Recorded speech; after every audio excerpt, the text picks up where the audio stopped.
Welcome to D3D World. The story you are about to listen to brings to life the richness of the Yoruba heritage through fictional children's stories. Dive into each episode with us and explore the morals, language, and traditions that make Yoruba culture so unique. Don't forget to subscribe and click the bell icon so you never miss a new story. We love hearing from you. Please leave a comment below to share your thoughts or tell us about your favorite Yoruba story. Let's pass on these precious values to the next generation together. The wisdom of King Obatala. High above the rolling hills and sprawling markets of the ancient kingdom of Eko stood the majestic palace of King Obatala. Revered far and wide for his fairness and wisdom, King Obatala was not only a ruler but also a guiding light to his people. His kindness and just decisions were the pillars that upheld the peace and prosperity of Eko.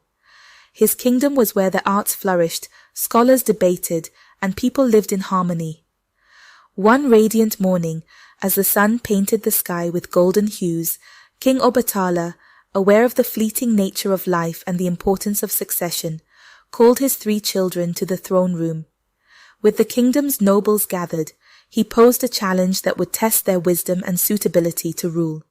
"Bring me something that can fill this great hall without occupying space," he declared, sparking whispers and curiosity among the assembled court. The kingdom buzzed with anticipation as the 3 royal siblings pondered the king's riddle. Each child set out determined, seeking advice from wise elders, ancient scrolls, and the kingdom's sages, showcasing their unique approaches to solving problems. Days later, the eldest prince, known for his bravery and love of grandeur, presented a spectacular feather from the mythical Iroko bird, known for its immense size and breathtaking beauty. "This feather's splendor fills any room with its presence," he proclaimed confidently. Despite the feather's magnificence, King Obatala's gentle smile conveyed his verdict before words could. "Indeed, it is beautiful, my son, but it does not truly fill the room."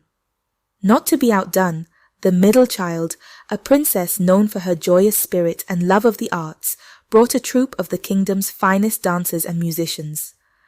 As the hall filled with melodic tunes and rhythmic dancing, laughter and applause echoed off the walls. "See how their art fills every corner," she exclaimed. Laughing along with his subjects, King Obatala enjoyed the performance but noted, "How delightful, but the music and dancing, like all beautiful moments, are transient. We seek something more enduring." The court grew quiet as the youngest, a thoughtful and observant princess, stepped forward with nothing but a simple candle in her hand. With a single flicker, she lit the wick as dusk approached, and shadows began to fill the great hall. The candle's light slowly spread, touching every corner and crevice, illuminating the faces of both young and old. "See how light fills our room completely, yet asks for no space," she said softly, her voice steady and clear. Her solution was simple yet profound. A hush fell over the room as King Obatala rose, his eyes gleaming with pride. "Today, you have all shown great qualities, but true wisdom shines through in understanding the essence of simplicity and the profound," he announced. Turning to his youngest daughter, he continued, "You have not only illuminated this hall, but also our minds. You shall be my heir." The court erupted in applause, not just for her intellect, but for her ability to see what others did not. As the kingdom celebrated the young princess's insight and wisdom, King Obatala spent his remaining years mentoring her, ensuring that when the time came, she would lead with the light of wisdom. The story of the candle and the princess spread throughout the land, inspiring all to seek the wisdom that lies not in grandeur, but in the simple truths of life. The kingdom continued to thrive under their wise rule, a beacon of hope and enlightenment, embodying the wisdom that true leadership is illuminated from within.